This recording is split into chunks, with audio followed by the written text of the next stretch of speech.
identity. So we did probably 200 some analysis of all these companies that pretend they provide identity solutions. So, and oftentimes the most abused terms in that space is digital identity. It's usually used as a metaphor for a profile, as in a collection of data that carries personal identifiable data that's specifically used to profile you, as in to target you, right? Like present you with an offer or ads or whatever the case might be. So that is about as far removed as identity as you can imagine. Like so, the profile and so equaling digital identity. There's just a misnomer. I mean, could you see a profile having integration with a digital identity, like it being a component of it, or is it just unnecessary? Well, I take those words very serious and very literal. So if you talk about identity, I think you need to actually include human consciousness. So what I mean by that, there is people working on actual proof of consciousness, right? They're working on actual digital identity, as in preserving who you are in digital form. In essence, there's people working on this right now. So once that happens, that's digital identity, right?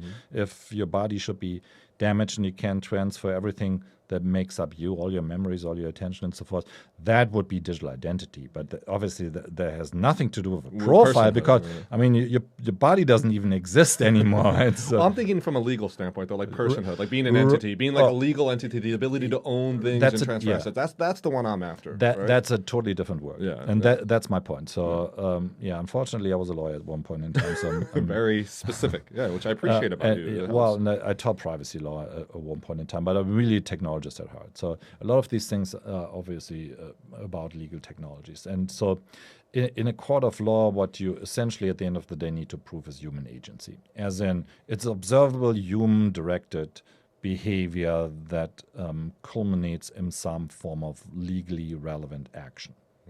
As in right now, and I'm skipping a lot, we can go backwards, but right now, the only real identity management systems that are out there are those social engineering as a service companies. So the Facebooks and Googles of the world that trick you into clicking on an ad, doing something, they actually are the closest what you could call identity management that you could imagine, because those transactions I can actually see. I can observe human-directed activity leading to a purchase, leading to a click, leading to something that I can record. But we as end users have no agency in that realm, right? We don't have any say other than our own actions and what we're doing in the space. No, from a legal perspective, that's considered agency. Otherwise, that purchase would not be relevant. It would be voidable. I guess I should say we don't see our own digital person, that thing that Facebook sees, that version of us that they see.